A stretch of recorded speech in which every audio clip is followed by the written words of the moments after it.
अच्छा जी, अब बात हो रही है प्रोलिफेरेटिव ब्रेस्ट डिजीज़ की।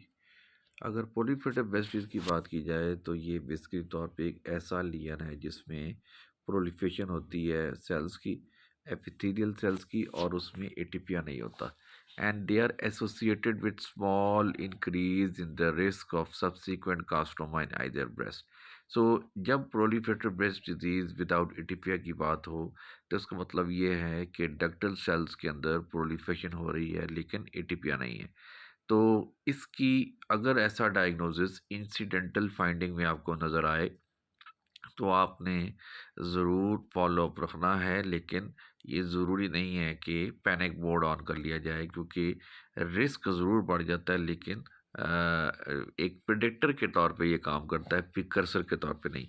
यानी ये प्रिडिक्ट किया जा सकता है कि अगर किसी को प्रोलिफेशन हो रही है और ये इतनी प्रोलिफेशन जो है वो किसी वक्त भी चेंज होकर मैलिग्नेंट प्रोलिफेशन में कन्वर्ट हो सकती है, लेकिन ये ज़रूरी नहीं है। फॉलोअप ज़रूर करेंगे हम इसको। और इसमें इसका जो रिस्क की एसोसिएशन है वो यूडीएच की ऑलमोस्ट 1 to 1.5 है।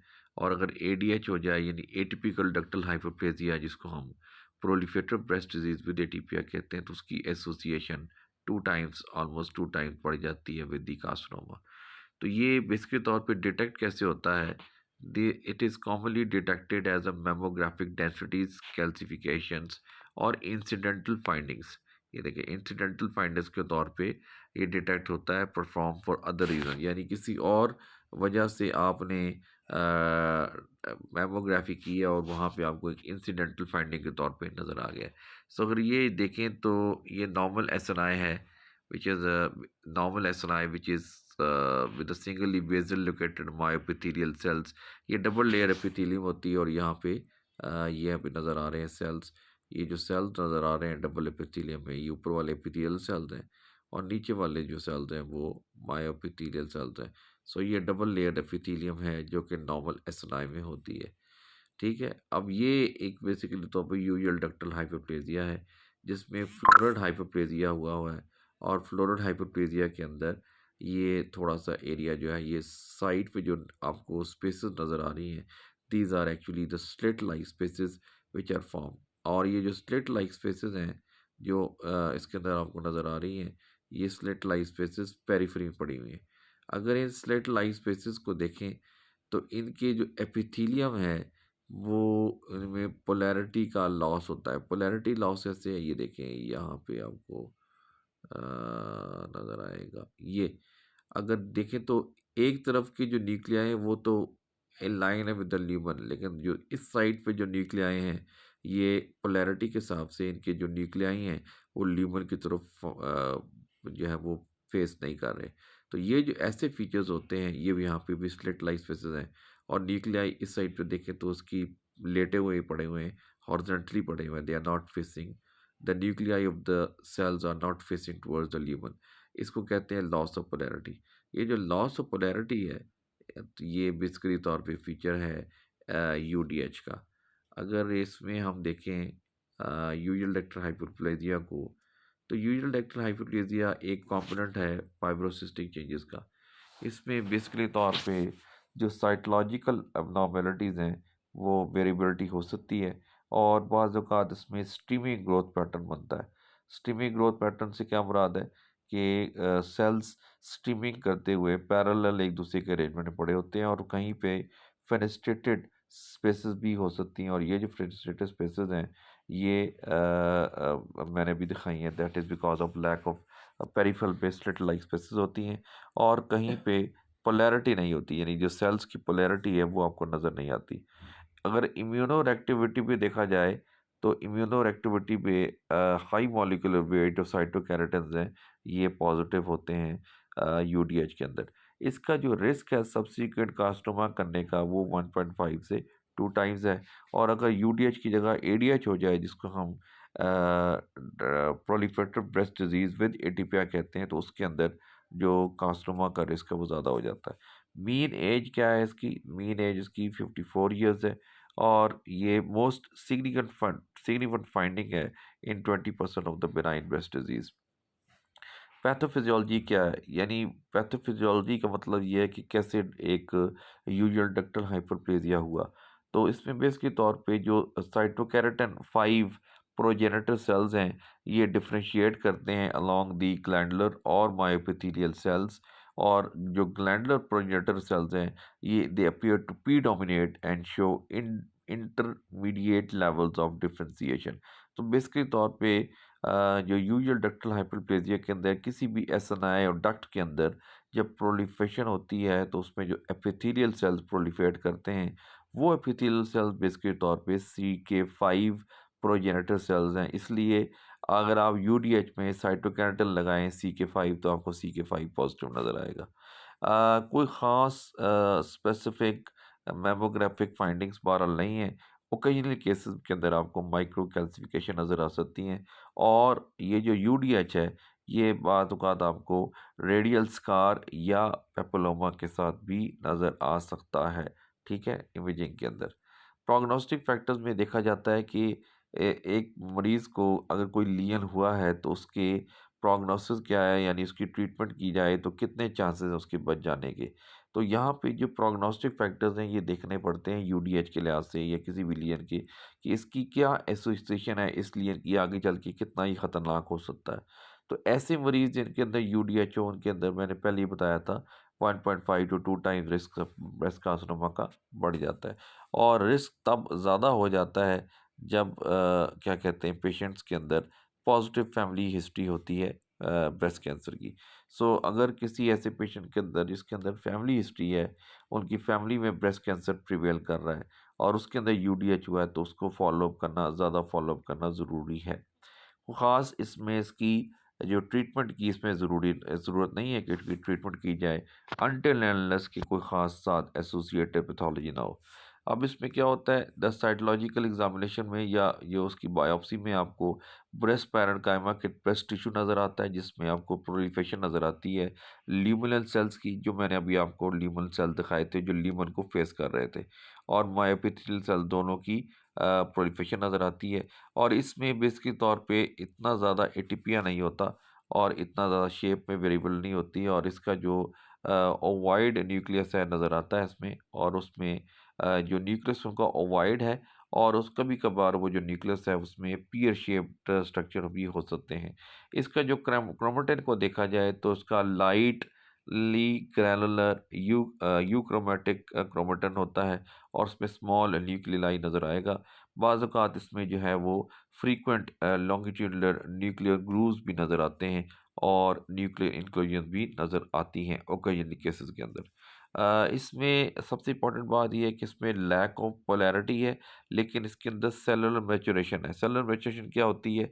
जब सेल्स का साइज़ श्रिंक कर जाता है, जब वो बेसल लोकेशन से सेंटर ऑफ द प्रोलिफेशन की तरफ जाता है, उसके जो न्यूक्लियस है वो it becomes pyknotic and it is नीली स्मॉल एंड नीली पिग्नोटिक। इनका जो साइटोप्लाज्म है, इसके अंदर नॉन अबंडेंट साइटोप्लाज्म नज़र आता है, और उनके इंडिस्टिंक्ट सेल बॉर्डर्स नज़र आते हैं। अगर आप इसकी आर्किटेक्चर फीचर्स की तरफ देखें, तो आपको बड़े कोहेसिव पॉपुलेशन ऑफ सेल नज़र आएगी, और जो सेल्स हैं उनमें जो सेल्स के अंदर जो न्यूक्लियाई हैं, they are haphazard jumbled cell arrangement और अ स्ट्रीमिंग ग्रोथ पैटर्न। तो कैसी प्रोलिफेशन नज़र आ रही है? हैप्पैज़ार्ड प्रोलिफेशन नज़र आ रही है, जंबल्ड प्रोलिफेशन है, और एक स्ट्रीमिंग ग्रोथ पैटर्न के साथ नज़र आता है। ओकेजनल केसेस के अंदर आपको फेनेस्ट्रेशन भी नज़र आ सकती हैं, सॉलिड प्रोलिफेशन यानी पूरी की पूरी डक्ट जो है वो भी इन्वॉल्व नज़र आ सकती है, या फिर आपको माइक्रो पेपरी पैटर्न भी नज़र आएगा, जिसकी मैं डायग्राम आपको आगे दिखाऊंगा। इसके अलावा इरेगुलर स्लिट लाइक जो फेनेस्ट्रेशन हैं, ये बड़ी कॉमन है, और ये ज़्यादातर आपको पेरीफेरी में नज़र आती हैं। सेल्स बेसिकली तौर पे रन करते हैं parallel to the edges of secondary spaces. वो जो सेकेंडरी स्पेसेस या वो जो फेनेस्ट्रेशंस हैं, उनकी जो स्पेसेस के हिसाब से न्यूक्लियस या जो सेल है वो पैरेलल पड़ा हुआ होता है, वो परपेंडिकुलर टू द स्पेस नहीं पड़ा हुआ होता। अगर परपेंडिकुलर टू स्पेस होगा, तो उसका मतलब क्या होगा कि जो न्यूक्लियस है उसकी जो डायरेक्शन है वो टुवर्ड्स द ल्यूमन होगी। या अगर आपको डायग्राम देखें, तो वो जो न्यूक्लियस की जो डायरेक्शन है वो towards the nucleus towards the lumen नहीं है, वो पैरेलल टू द ल्यूमन है। इसका मतलब है कि इसके अंदर कोई पोलराइज्ड ओरिएंटेशन नज़र नहीं आती। अब ये बड़ा इंपॉर्टेंट है क्योंकि अगर आपने इस तरह की स्पेसेस किसी और लीजन में देखी जिसमें आपको डक्ट के अंदर स्पेसेस नज़र आ रही हैं, तो आपने सबसे पहले देखना है कि क्या वो स्पेसेस के इर्द गिर्द जो सेल्स हैं वो पोलराइज्ड हैं या नहीं है। क्योंकि अगर वो पोलराइज नहीं है तो मोस्ट लाइकली चांस ये है कि वो एटिपिकल डक्टल हाइपरप्लेजिया या डक्टल कास्ट, अगर वो पोलराइज हैं तो आपने ये सोचना है कि वो एटिपिकल डक्टल हाइपरप्लेजिया या डक्टल कार्सिनोमा हो सकता है जिसमें एपिकल बेस पोलैरिटी नज़र आती है और वो cells radially orient their apical poles towards the spaces. जैसे कि मैंने भी आपको बताया कि स्पेसिस के को फेस करते हुए अगर सेल्स होंगे, यानी उनके जो न्यूक्लियाई का एपेक्स और बेस है, एक सेल परपेंडिकुलर पड़ा हुआ है अराउंड दैट स्पेस, इसका मतलब है कि वो पोलराइज सेल है। लेकिन अगर एक सेल स्पेस के हिसाब से लेटा हुआ है, हॉरिजॉन्टल पोजीशन पड़ा हुआ है और एपेक्स ऑफ द सेल जो है वो ल्यूमन को फेस नहीं कर रहा, तो इसका मतलब है कि पोलैरिटी लॉस्ट है। तो पोलैरिटी लॉस्ट होना यूजुअल डक्टल हाइपरप्लेजिया का फीचर है और पोलैरिटी का मेंटेन होना जो है ये एडीएच का फीचर है। इसके अलावा इसके अंदर पैटर्न्स के और पैटर्न्स के हिसाब से भी ये प्रेजेंट कर सकता है। फॉर एग्जांपल माइक्रोपेपरी पैटर्न, ये है माइक्रोपेपरी पैटर्न। अब ज़रा गौर से देखें तो माइक्रोपेपला के अंदर बेसिकली तौर पे जो स्पेसेस हैं दे आर शॉर्ट स्टबी पेपला। पेपला ये बन रहा है, ये छोटे छोटे पेपलास बन रहे हैं। ये जो पेपला बन रहे हैं इसको मैं गौर से दिखाऊँ आपको, तो ये पेपला बन रहे हैं और पेपला के अंदर इनकी हाइट कम है। अगर आप देखें तो इनकी हाइट पेपला की कम है और इनके अंदर कोई ट्रू पेपला नहीं है, यानी फाइब्रोवैस्कुलर कोर नहीं है। और ये पेपला के जो सेल्स हैं, जो न्यूक्लियस इसके सेंटर पे एपिक्स में पेपला के जो सेल्स हैं वो आपको मैच्योर सेल नज़र आते हैं, जो कि फीचर है इसका यूजुअल डक्टल हाइपरप्लेजिया का।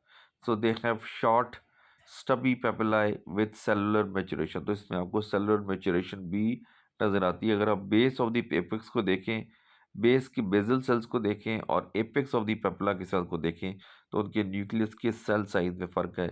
इसका मतलब है कि उनका न्यूक्लियस कम साइज़ का है as compared to the basal cell, इसलिए वो मैच्योर नज़र आएगा आपको। तो ये है आपका माइक्रोपेपलरी पैटर्न और इसमें इसने यही बात की है कि cellular maturation is present within the tips of the papilla form by the tight knots. ये देखें, ये दिस इज, और ये सेलुलर मैच्योरेशन भी नज़र आ रही है by the tight knots of mature cells. तो मैच्योर सेल्स आपको टिप्स ऑफ पेपला में नज़र आएंगे ये माइक्रोपेपली के अंदर, और पोलराइजेशन उसमें आपको लॉस्ट नज़र आएगी। इमेच्योर वेरिएंट भी एक वेरिएंट हो सकता है जिसमें आपको इमेच्योर बेजल सेल नज़र आते हैं, और ये जो इमेच्योर बेजल सेल्स हैं ये आपको 1 to 2 लेयर्स बनाते हुए नज़र आते हैं instead of several layers thickness. इनमें आपको जो लेयर थिकनेस है वो ज़्यादा नहीं होती, यानी 1 से 2 लेयर सेल्स की नज़र आती है। लेकिन ये हाइपर प्लास्टिक होते हैं, बेजल सेल्स होते हैं, इसलिए आपने इसकी हाइपर प्लास्टिक नेचर होने की वजह से इसको मैलिग्नेंट नहीं समझ लेना, क्योंकि ये हो सकता है कि ये डेफिनेटली इमेच्योर बेजल सेल्स हैं जो कि हाइपरक्रोमैटिक नज़र आ रहे हैं। इसमें भी पहचानने का आसान तरीका ये है कि डिस्पाइट बीइंग हाइपरप्लास्टिक इनमें सेलुलर मैच्योरेशन मौजूद होती है। अच्छा, बाज़ औक़ात फ्लोरोडेक्टल हाइपरप्लेजिया के साथ आपको सेंट्रल में नेक्रोसिस नज़र आ सकता है। ये जो सेंट्रल नेक्रोसिस नज़र आ रहा है ये बाज़ औक़ात कंफ्यूज करता है डेक्टल कार्सिनोमा इन साइटू से, जिसमें कोमिडो पैटर्न के अंदर भी सेंट्रल में नेक्रोसिस होता है। लेकिन ये जो लीजन्स होते हैं आमतौर पे इसमें भी वही तमाम फीचर जो यूजुअल डक्टल हाइपरप्लेजिया के हैं वही इसके अंदर होंगे, जिससे आप पहचान लेंगे कि ये फ्लोरिड यूडीएच यानी फ्लोरिड यूजुअल डक्टल हाइपरप्लेजिया है। और ऐसा लीजन जो है वो रेडियल स्कार या कॉम्प्लेक्स क्लोजिंग लीजन के साथ आ सकता है। ठीक है। फ्लोरोडक्टल जो हाइपरप्लेजिया है वो रेडियल स्कार के साथ नज़र आएगा। तो आपको रेडियल स्कार में अगली बार पढ़ेंगे तो उसको देखेंगे कि रेडियल स्कार के क्या फीचर्स होते हैं, उसमें फ्लोरोडक्टल हाइपरप्लेजिया आ सकता है और इसके अंदर माइल्ड न्यूक्लियर एनलार्जमेंट हो सकती है। ठीक है, लेकिन ये फ्लोरोडक्टल हाइपरप्लेजिया भी आपको यहाँ पे फिगर में, दिस इज़ फ्लोरोडक्टल हाइपरप्लेजिया। अगर चाहे इसमें कुछ थोड़ी बहुत स्पेसेस भी मौजूद हैं, लेकिन ये पूरी की पूरी डक्ट को उसने इन्वॉल्व किया हुआ है। दिस इज कॉल्ड फ्लोरोडक्टल, यानी पूरी पूरी डक्ट जो है वो इन्वॉल्व हुई हुई है। अगर इसकी आप साइटोलॉजी देखें तो सेल्स आपको सेलुलरिटी काफ़ी ज़्यादा नज़र आ रही है। ये सेलुलरिटी है, देखिए सेलुलरिटी काफ़ी ज़्यादा है। शीट्स हैं सेल्स की और सेल्स एक दूसरे से अटैच्ड हैं, तो ये कोहेसिव क्लस्टर्स ऑफ सेल्स हैं और इनके अंदर कोई एटीपिया नज़र नहीं आ रहा। ये जैसे बार्ड ऑफ अ फेंस होती है, बिल्कुल इसी तरह के सेल्स आपको नज़र आ रहे हैं। फेंसिंग हुई है सेल्स की, जो बड़े खूबसूरती के साथ एक दूसरे के साथ अरेंज है और इनके अंदर जो क्रोमेटिन है बड़ा फाइन क्रोमेटिन है इनके अंदर, जो इन सेल्स के अंदर, ठीक है। और कहीं कहीं आपको सेल्स के बाहर स्पिंडल शेप सेल्स भी आपको नज़र आ सकते हैं, जैसे कि ये सेल जो है ये नज़र आ रहा है। This is basically a myoepithelial cell. तो myoepithelial cells naked myoepithelial cells भी हो सकते हैं। अब सवाल ये है कि इसमें क्या पॉजिटिव स्टेन होगी यूडीएच के अंदर। तो यूडीएच के अंदर जो स्टेन पॉजिटिव होती है वो साइटोकेराटिन जैसे प्रोजेनिटर सेल सीरीज है, तो CK5 CK14 पॉजिटिव होता है और 34 बीटा E12 जो है वो पॉजिटिव होगा। और उसकी जो साइटोकेराटिन की स्टेनिंग है वो मोज़ैक से occasionally diffuse pattern of staining हो सकती है, यानी मोज़ैक पैटर्न भी हो सकता है और occasionally diffuse pattern of staining के साथ भी स्टेनिंग के साथ प्रेजेंट कर सकते हैं ये साइटोकेराटिन्स। इसके अलावा ER जो है उसकी पॉजिटिविटी बड़ी बड़ी हेट्रोजेनस है, पॉजिटिविटी होती है, होमोजेनस नहीं होती, कुछ कुछ जगहों पे होती है। ER पॉजिटिव भी होते हैं और ई कैडर इनका पॉजिटिव होता है। जारी बात है, ई कैडर वो सेल है जो एक सेल को दूसरे सेल से अटैच करके रखता है, तो ये ई कैडरन भी पॉजिटिव होते हैं। इसके अलावा low molecular weight साइटोकेराटिन CK7 CK8 और CK18। अब ये पता लग गया यहाँ से कि हाई मॉलिक्यूलर वेट साइटोकेराटिन कौन से होते हैं, CK5 CK14 और 34 बीटा E12। ये तीन मार्कर्स हाई मॉलिक्यूलर वेट हैं और लो मॉलिक्यूलर वेट साइटोकेराटिन हैं CK7 CK8 और CK18। तो इसके जो डिफरेंशियल्स हैं, इसके डिफरेंशियल्स में ADH एटिपिकल डक्टल हाइपरप्लेजिया या लो ग्रेड डक्टल कार्सिनोमा इसके डिफरेंशियल में आएगा। लेकिन जो लो ग्रेड डक्टल कार्सिनोमा या ADH है उसके सेल्स बड़े मोनोमॉर्फिक होंगे, एक जैसे सेल होंगे और उनकी जो न्यूक्लियस है उसमें फाइन हाइपोक्रोमेटिन क्रोमेटिन होगा और न्यूक्लियाई इनका जो है वो इनकॉन्स्पिकुअस होगा ADH का, ठीक है। लेकिन उनका जो, और यही बात low grade ductal carcinoma in situ के लिए भी है। लेकिन इंपॉर्टेंट पॉइंट क्या है यहाँ पे कि इनका जो साइटोप्लाज्म कैसा होगा जी, एडीएच का साइटोप्लाज्म भी पेल ईस्टोफिलिक टू एमोफिलिक साइटोप्लाज्म हो सकता है और उसके सेल बॉर्डर्स बड़े कंस्पिकुअस सेल बॉर्डर्स होंगे, यानी दूसरे के साथ सेल बॉर्डर्स बाकायदा तौर पे नज़र आ रहे होंगे। लेकिन इनमें सेलुलर मैच्योरेशन नहीं होती, एक इनमें सेलुलर मैच्योरेशन नहीं होती और दूसरा इनमें सेलुलर पोलराइजेशन होती है। ये दो फीचर्स ऐसे हैं जो ADH के अंदर हों तो ये UDH में नहीं होती, इसे आप आराम से पहचान सकते हैं। इसके अलावा और आर्किटेक्चरल पैटर्न्स क्या हो सकते हैं, क्रीबीफॉर्म स्पेसेस बन सकती हैं, रोमन आर्चेस बन सकती हैं, ट्रबेकुलर बार्स या माइक्रोपेपलरी आर्किटेक्चर। सो कभी भी किसी डक्ट के अंदर माइक्रोपेपलरी आर्किटेक्चर हो तो उसको UDH लेबल करने से पहले ADH को या लो ग्रेड से इसको ज़रूर सोचें, क्योंकि वो माइक्रोपेपला आर्किटेक्चर के साथ प्रेजेंट कर सकता है। अब उसमें फ़र्क क्या है कि जो हाई मॉलिक्यूलर वेट साइटोकेराटिन है या CK5 है, ये सेल्स नेगेटिव होते हैं, क्योंकि UDH सेल्स इसलिए पॉजिटिव होते हैं क्योंकि वो CK5 पॉजिटिव प्रोजेनिटर सेल्स की प्रोलिफेशन है। और इसके अलावा ईस्ट्रोजन रिसेप्टर ER इसमें डिफ्यूजली पॉजिटिव है, जबकि हमने ये पढ़ा था कि UDH के अंदर यूजुअल डक्टर हाइपरप्लेजिया के अंदर जो ER था वो हेट्रोजेनस पॉजिटिविटी था, जबकि इसके अंदर जो है वो एक पॉजिटिविटी जो लेके आता है वो डिफ्यूज पॉजिटिव है। इसी तरीके से micropapillary ductal carcinoma in situ, micropapillary ductal carcinoma in situ में आपको डक्ट डायलेट नज़र आती है, उसकी जो पेपला है उनकी जो साइज़ है और उनकी शेप है वेरिएशन नज़र आती है। उसके जो माइक्रोपेपला थे वो शॉर्ट एंड स्टबी थे, जबकि इसके जो माइक्रोपेपला हैं वो एलोंगेटेड हैं, बल्बस हैं और कॉम्प्लेक्स पेपली आर्किटेक्चर के साथ हैं। प्लस इसमें आपको एटीपिया नज़र आता है जो कि माइक्रोपेपली वेरिएंट ऑफ UDH में नज़र नहीं आता, उसमें सेलुलर पोलराइजेशन नहीं थी। इसमें माइक्रोपेपली DCS के अंदर आपको पोलराइजेशन नज़र आती है और मैचुरेशन जो है उसमें मैचुरेशन नहीं थी। माइक्रोपेपरी जो वेरिएंट ऑफ यूडीएच है उसमें आपको मैचुरेशन नज़र आती है, जबकि माइक्रोपेपरी वेरिएंट ऑफ डीसीएस के अंदर आपको मैचुरेशन नज़र नहीं आती। अब हाई मॉलिक्यूलर वेट साइटोकैरेक्टर CK5 जो है ये भी नेगेटिव होता है, जबकि माइक्रोपेपरी वेरिएंट ऑफ यूडीएच के अंदर हाई मॉलिक्यूलर वेट या CK5 जो है वो पॉजिटिव होता है। उसमें ER जैसे कि हेटेरोजेनस पॉजिटिव था, इसमें ER जो है वो डिफ्यूजली पॉजिटिव है। अब डक्टल कार्सिनोमा इन साइटो की जो दूसरा डिफरेंशियल है वो भी इसका डक्टल कार्सिनोमा का इंटरमीडिएट ग्रेड के अंदर भी आपको पॉपुलेशन वन सेल टाइप की पॉपुलेशन है, न्यूक्लियर इन्लार्जमेंट बहुत ज़्यादा है। हो सकता है सेल का न्यूक्लियर साइज बड़ा हुआ हो, उनमें न्यूक्लियर इरेगुलरिटी होगी जो कि यूडीएच के अंदर न्यूक्लियस के अंदर रेगुलरिटी नहीं होती। और आपको सेल्स के अंदर न्यूक्लियोलाई नज़र आता है। ये न्यूक्लियोलाई का प्रेजेंट होना और इरेगुलर न्यूक्लियस का होने से हम ये भी अंदाज़ा लगा सकते हैं कि ये ductal carcinoma site 2 moderate grade का है, इंटरमीडिएट ग्रेड का है या लो ग्रेड का है। इसके अलावा पोलराइजेशन जैसे कि proliferative breast disease with ATPM में पोलराइजेशन होती है, इसी तरीके से इंटरमीडिएट ग्रेड डीसीएस के अंदर भी पोलराइजेशन हो सकती है। और बाकी तमाम फीचर्स वही हैं जो आपको नज़र आ रहे हैं उसके IAC पे। हाँ, अलबत्ता ये बात है कि बाज़ औक़ात हाई मॉलिक्यूलर वेट साइटोकैरेटर या CK5 पॉजिटिविटी ले जाता है डक्टल कार्सिनोमा इन साइटो, लेकिन इस केस में ER जो है वो आपको नेगेटिव नज़र आएगा। सो आमतौर पे तो ये यूजुअली जो ER है ये हाई मॉलिक्यूलर वेट है वो नेगेटिव लेता है और ER पॉजिटिव लेता है, लेकिन बाज़ औक़ात अनकॉमन केसेस के अंदर हाई मॉलिक्यूलर वेट साइटोकैरेटिन वो पॉजिटिव ले जाता है और ER जो है वो नेगेटिव ले जाता है। अच्छा, ये आखिरी इसका डिफरेंशियल है that is called the solid peppery carcinoma.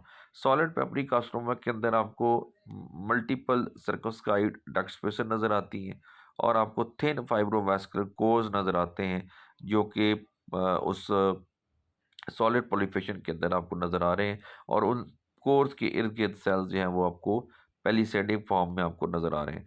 मायोपिथेलियल sales आमतौर पे इनमें कम होते हैं या एब्सेंट होते हैं अलोंग द फाइब्रोवास्कुलर कोर, और इनका जो न्यूक्लियस है वो रिजेंबल करता है यूडीएच के अंदर, लेकिन उसके अंदर आपको पॉपुलेशन यूनिफॉर्मिटी ज़्यादा नज़र आती है और सेल्स जो हैं वो ज़्यादा बड़े नज़र आते हैं और उनके अंदर एबनॉर्मल क्रोमेटिन भी नज़र आता है। इनका जो ग्रैनुलर साइटोप्लाज्म है ये आपको नज़र आएगा और इंट्रा या एक्स्ट्रा सेलुलर म्यूसिन भी इसमें पॉजिटिव कॉमन होगी, जबकि high molecular wait CK5 negative है और ER जो है वो डिफ्यूजली पॉजिटिव है। तो इससे पता लगा कि high molecular weight cytokeratin 5 is only positive in UDH, जबकि ER के अंदर भी जो ईस्ट्रोजन रिसेप्टर पॉजिटिविटी है वो हो सकती है सॉलिड पेपरी कार्सिनोमा के अंदर। ये ER जो पॉजिटिविटी है ये UDH के अंदर भी होती है। So this is the UDH for you. Thank you very much.